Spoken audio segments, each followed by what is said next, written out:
Okay, guys, we are almost done with this lesson. We're still on lesson 3, day 2, and we just have a couple more to go. I just ran out of time. Okay, so the first thing that's jumping out at me is we've got that darn cosine of 2 theta. So we have some choices, and I think I'm going to take the same approach that I did before. I want everything in terms of cosine because I have that guy over there. So I'm kind of looking at it already like that. I'm probably going to factor that again. So I'm going to use the 2 cosine squared theta minus 1, and then add that cosine squared theta. And I'll kind of flip these around a little bit so I can factor a little bit easier. So it's going to look like this. Okay, so again, in my mind, I'm not thinking all this yuckiness.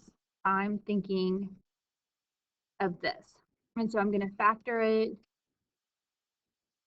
2x and 1 and x and 1. Let's see it. This is a negative, so I want that to be negative and that to be positive. Okay, so then I'm just going to substitute back my x's for cosine. So I'm going to say 2 cosine of theta plus 1, and then cosine of theta minus 1 equals 0. So I have that going on. Okay, so in the last video I talked about if I set this equal to 0, it's going to make it true. If I set that equal to 0, it's going to make it true. So I'm going to focus on just setting both of these equal to 0. And so if I solve for theta here, I'm going to get cosine of theta equals negative 1/2. And over here, I'm going to get cosine of theta equals 1. And so I'll start this one because that's one of those weird quadrantals. And so the only time that cosine is 1 is at 0 and 360, or 0 and 2 pi. So let's go up here and let's look at our parameters, our domain. And so it is in degrees. And so it is only equal to 0. It is not equal to 360. So this is going to be my answer. That kind of gets confusing. So theta is 0 degrees over there. Okay, on this side, I'm just going to multiply by the cosine inverse. That cancels out, so I get theta equals. Okay, so I'm thinking about the reference angle of cosine that gives me 1/2, which is 60. And then the second thing I'm going to think about is like, where is cosine negative? And it's in quadrant 2 and quadrant 3. So if I have a 60-degree reference angle in quadrant 2, that's going to be 120. And if I have a 60-degree reference angle in quadrant 3, that's going to be 240.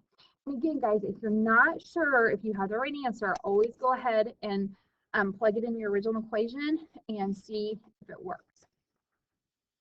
Okay, we are down to our last problem. So this is very similar to this very first problem that we did. So notice that we're using the sum and difference identities.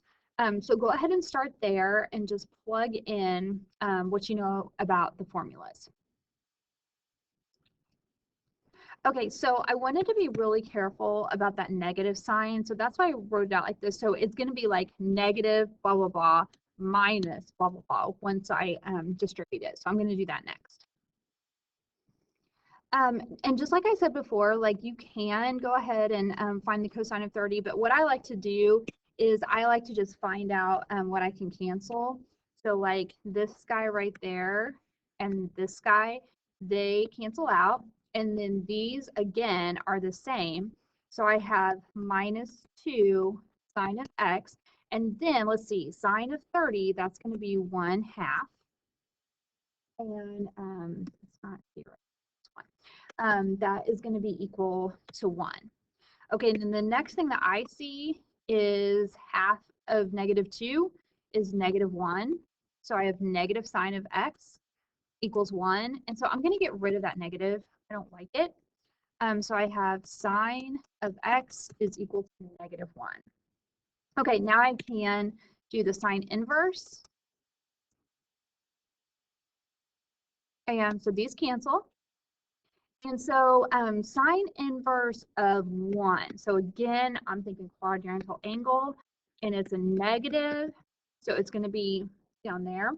So it's going to be a 270-degree angle. because it has to match the domain.